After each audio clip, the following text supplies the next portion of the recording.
afternoon, everybody. Thanks for joining us on Canapino. My name is Peter, and I've got my wife, Rowena, here with me. Hello, dear. Hello dear, magandang tanghali po sa inyong lahat. Ako po si Rowena. And we've got Oreo is joining us in the Yeah. background over there. That's our eldest. So we have today's episode is going to talk about blending two worlds, different roles that family plays in the marriage or in the relationship, what those cultural roles are, and so on. So we'll dive into some of that. Don't forget, if you do have any questions, comments, concerns, things you want to know about us or about the show, please email us at Canapino. So CANAPINO 25@gmail.com. So with that, we'll dive right into it. In terms of family roles, so looking kind of at the whole family, in Filipino culture, how does the whole family play into like one relationship or one marriage? That's a good question. I ask all the tough ones. Well, Filipino people are very family oriented, which is kapamilya means a deep sense of belonging among family members. We're one and we're family. And the Filipino family structures are extended family. So in Philippines, we have 3-generation household are common. We have grandparents, we have aunts, uncles, and cousins. So the more the merrier in one house, imagine.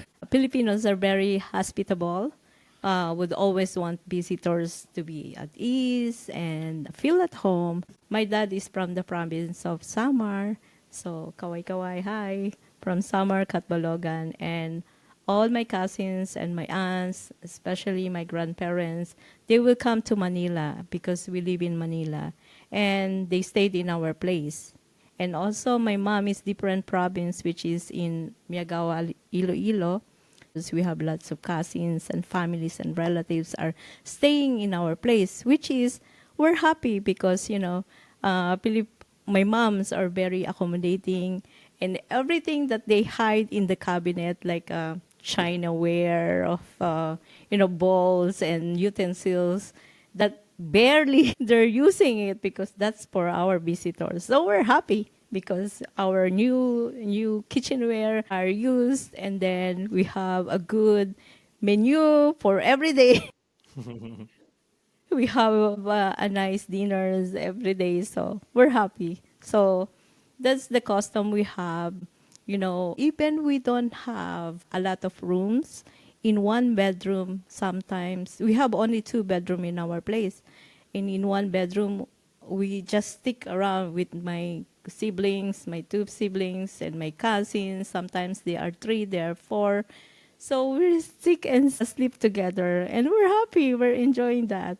And then all the oldies will stay in the living room, and so we're very open and we're very, I don't know, compressed, united. Yeah, we really enjoy. Yeah. Nice. So I know that's also something that I've seen and heard in European families as well.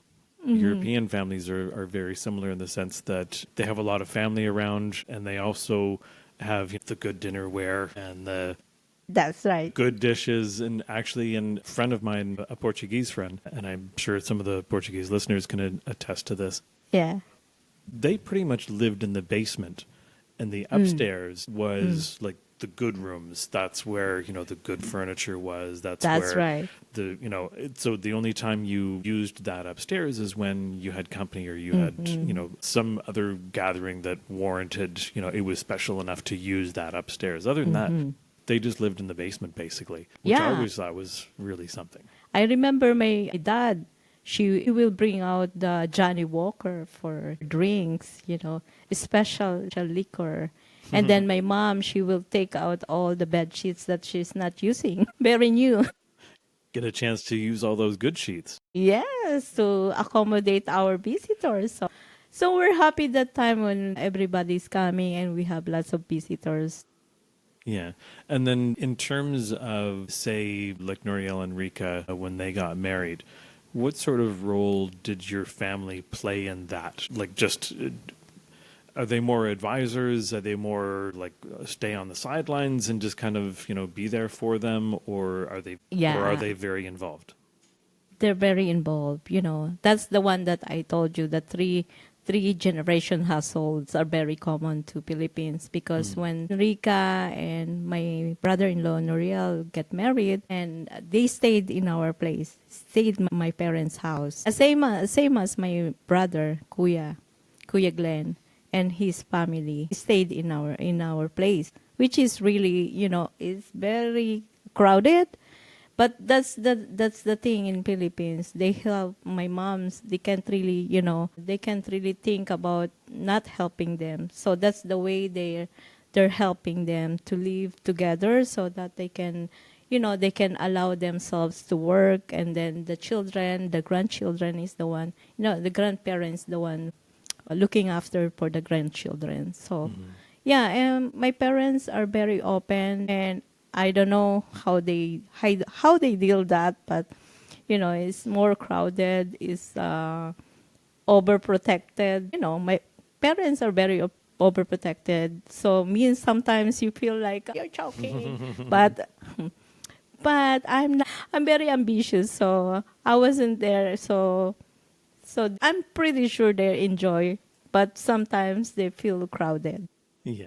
In terms of like involvement in the marriage itself, though, like, do Filipino families, like, do the parents typically make a lot of decisions for the married couple, or do they just help with advice, or do they really just stay out of the way? Parents are very, sometimes it depends how you manage to stop the borderline for the parents. It depends to the kids.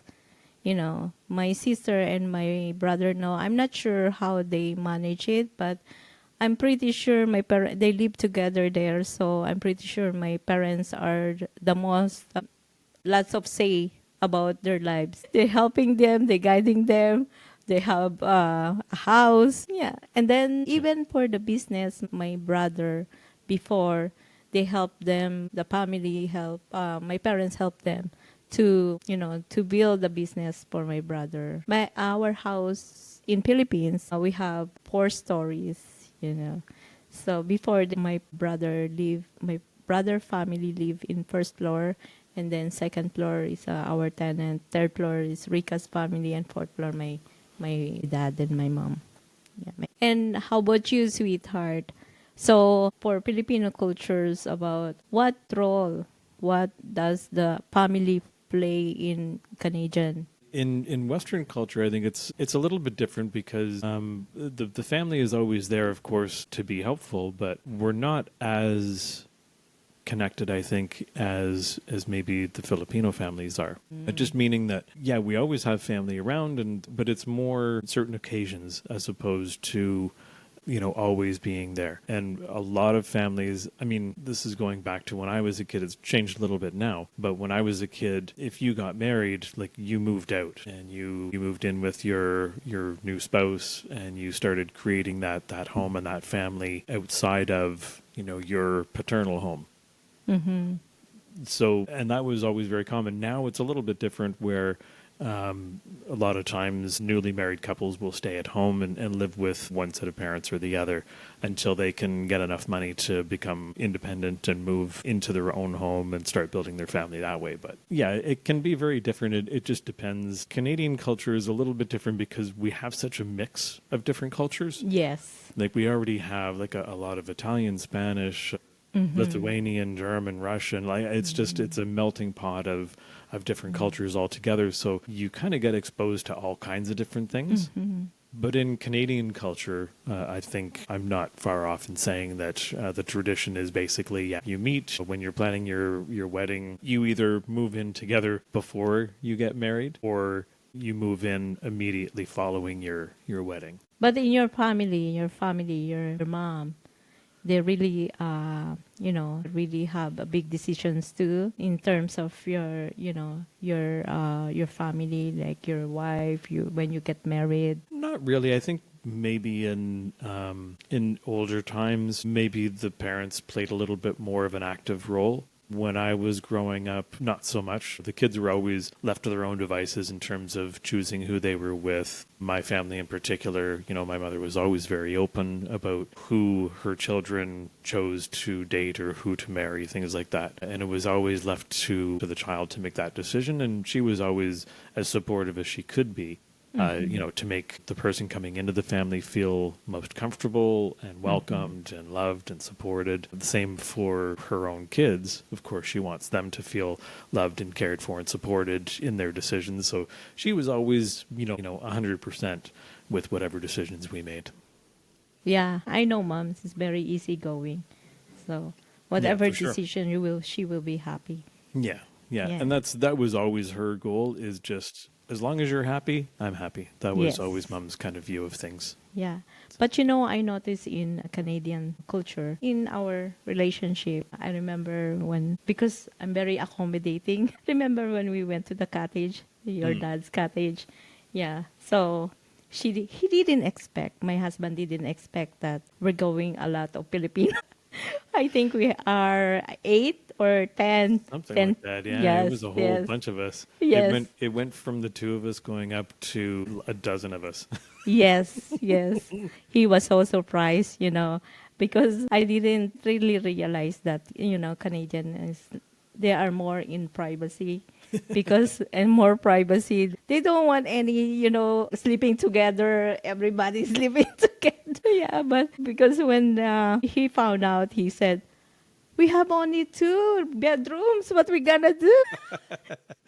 Well, that stems more from, because Western culture is a little bit more separated and geared around privacy and things like that. Yes. My thoughts, of course, when I'm thinking of other people being brought into a situation that they're comfortable, which comes from my mother wanting to make sure that everybody's comfortable. I was always thinking of, everybody's going to want to have their own space to, be able to get changed and sleep and, kind of be relaxed and be comfortable. So that's always my mindset. But of course, that's a cultural thing. Yes.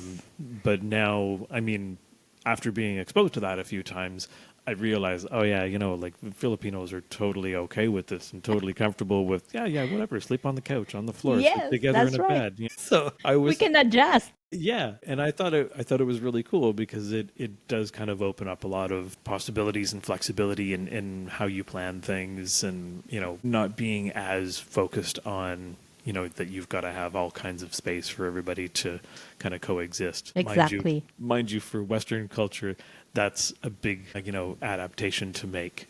Because we're not used to having a dozen people sharing a bedroom with you or things like that. In terms of the approach to love and commitment, culturally, I see it myself all the time with Filipino people that I know. Perspective on love and commitment is very different in terms of how you view it, how you engage it, and sort of the expectations, I guess, that might be a little bit different than Western culture. But tell me, from your perspective as a Filipino, what the difference you see. Well, in Filipinos, you are very loyal in terms of relationships. They will fight in the name of love. Wow. What song did you Yes. steal that from? But Filipinos very emotional. They love to celebrate in every details of relationships. I know you know that. When we met, I remember one example when we met July 24, August 24, I'll tell you, oh, we have a mansari, sweetheart. We always have celebrations and I'm just most impressed that you remembered that date. I make it sure that it's really, I remember soon. You wrote it down, didn't you? Yeah, that's right. Yeah. So we always celebrate every small details and even our anniversaries and worse and really exchange for him is, for me, I don't mind. That's Filipino, we get married. We got married twice, right? And Philippines and Canada. And plus the day that we met. So it's more 4 celebrations in a year, plus the Valentine's. So we love celebrations regardless whatever. in Yeah. terms of love. And but for for commitment, Filipino, they're really committed. They're really willing to move mountains. In fairness, yeah, and to be honest, for my husband, my sweetheart, I love my husband, even his imperfections. He really made an effort, Are our you gonna? You're not gonna start relationships. listing them, are you? She's got a list somewhere. From a Western perspective, I mean, we're also very committed. We're a little less on the number of things we'll celebrate about that relationship, which, I mean, in a way, it's a bit disappointing, because, Why? well, no, I mean, like, from Western culture's perspective, like, that's one of the things that I do kind of like about the Filipino culture is that, that perspective and that commitment to the relationship and wanting to celebrate all of those milestones, whether it's the day you met, the day you kissed, the day you married, the whatever it is, like you guys really revel in the celebration of all of those things together, which is kind of a special view of things. Whereas Western culture, I mean, we celebrate the usual things, the anniversary of your wedding and things like that. But we tend to find, or we tend to leave behind some of the things that maybe don't really mix into that anymore, like the day that we met. I mean, I'll always remember it, Uh-huh. and I know you will. But from a Western culture perspective, I mean, once you get married, you kind of leave that date behind. The day that you met, it's not something that you will Oh, continue to celebrate. It's something that you'll always remember, but it's not something that you'll go, hey, we got to have a little party for that one. boring. Like but that's just a Western culture thing. It's not to say that we don't care or that we're not committed. It's just, I think, and maybe this is more just my own personality, but sometimes like I feel like in some ways you can over celebrate, but not really. I always kind of celebrate those things internally as opposed to making them more of a big thing that I want everybody to be involved with. Sometimes it's the celebration of those things privately can be just as important or just as impacting as it is to have a big party for them. You'll never see a couple that's been married for 40 years having a big party that is around the day that they met. It'll always be around the day that they married. That's the kind of That's thing. my husband. He doesn't want me to go to the dinner and no gifts. That's why he likes to be like intimate only. He's very generous for intimate. Which brings us to our next point about talking about the finances of things. Yes, speaking of being generous, we go to that finances thing. Well, because all of these celebrations, they cost money. So in terms of Filipino culture, in terms of a relationship or a marriage, who is typically the person that's expected to manage like the household finances? Oh, I remember my parents. My dad was my dad is the breadwinner of the family, and my mom is the one who managed or looking after the kids, the households and everything, and manage the finances. So mostly my dad is giving more money, and then of course he doesn't say anything. Where's my money? Nothing like that. My mom is the one who budget everything in our expenses. So that is mostly typical Filipinos during, I think, my mom's era. I'm because nowadays the new generation women are career oriented already, and so they can earn money. So during the time of my parents, my mom is the one in the house, so she's the one looking after all the expenses, but my dad is the one primary giving money to the family. And But my mom is has a part-time job. She's making a dress, so she earned a little bit mhm. to help my dad. Do you think that's changed the roles at all, though, in Filipino culture? Like now that women are working more, have they passed on like the family finance management to the husband, or do they still typically look after the finances? I think so. They changes eventually now because new generation are very career oriented, especially women. So women can do and earn money already. So they have their balance, their family's expenses. Like my sister, I think my sister also doing that because my sister was working before she get pregnant. She was working, and Noriel's my brother-in-law was working too. So they I think they split 50-50 for the expenses. They help each other. So Right. that's the most important thing. Yeah. And in Western culture, I think, like I know, and this is kind of dating myself a little bit, but going back to like the 50s and 60s and that, it was typically, the men were the breadwinners, same as Filipino culture. Yeah. Where men were the breadwinners, women stayed at home, looked after Yes. the home, raised the kids, did all that sort of stuff, managed the finances. But now, same thing.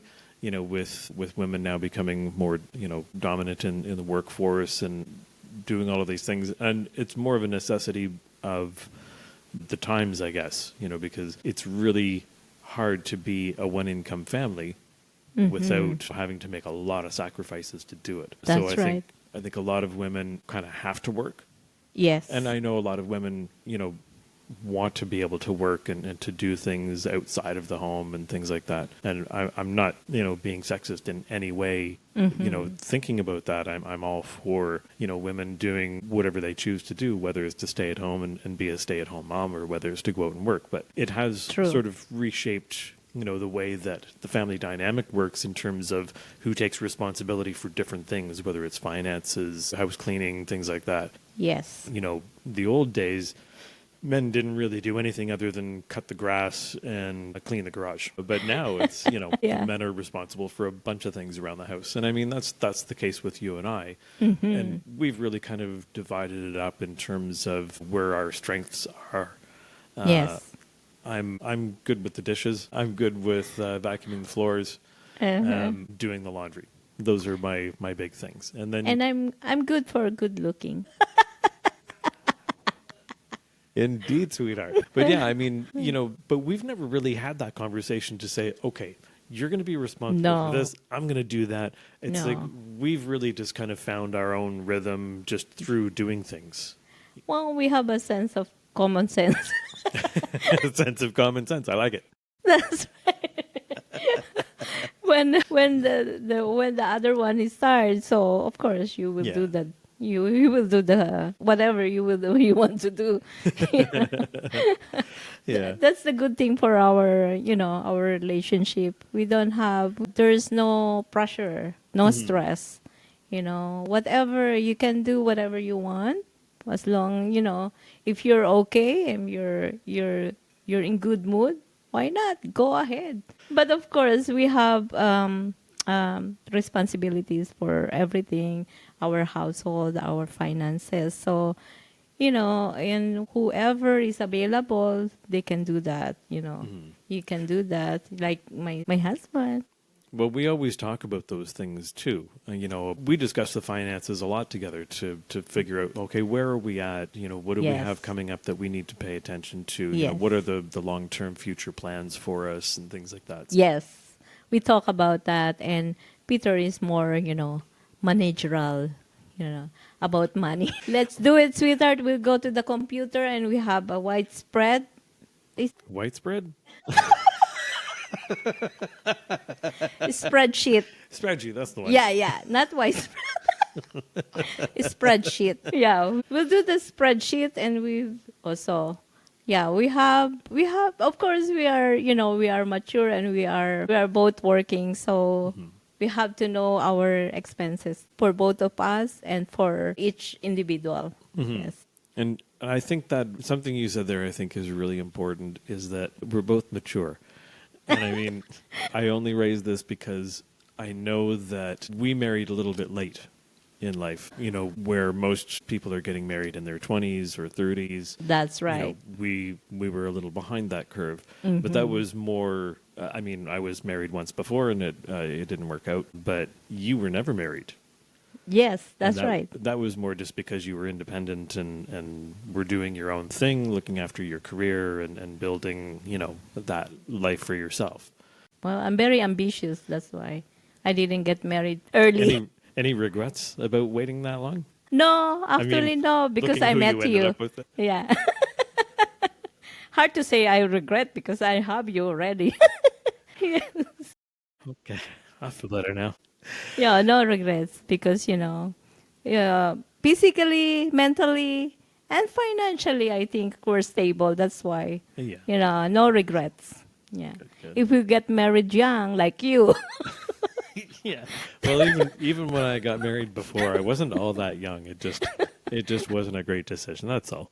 What are you gonna So, do? you're People not make really mistakes. mature enough to have a financial stability. So, Yeah. Well, that's a whole different conversation. But no, that's a big, it's a long big topic. conversation. It's a So, long drop topic. it, Yeah. drop it, sweetheart. Anyways, on that note, I'm going to say that we'll wrap this up for today. Next time on Canapino, we'll be talking about our wedding. And That's yeah, I exciting. know I love that. she was so excited about our wedding. Me too. But women are always a little more excited than the guys are. But we'll talk more about that next time on Canapino. In the meantime, thank you so much for tuning in, for downloading, doing whatever it is you do to get this podcast. We really appreciate your support. And please send us a note at canapino25@gmail.com. CANAPINO25@gmail.com. Let us know what your thoughts, your questions, your concerns, anything else you wish to share with us. Please keep it clean, would you? You never know what people are going to send you these days. You can ask for anything. Anyways, anything you want to add, my dear? Nothing. Thank you so much for listening to us. You're enduring our conversation. Well put, sweetheart. And with that, we will say thank you so much, and we'll see you again next time. Bye. Bye.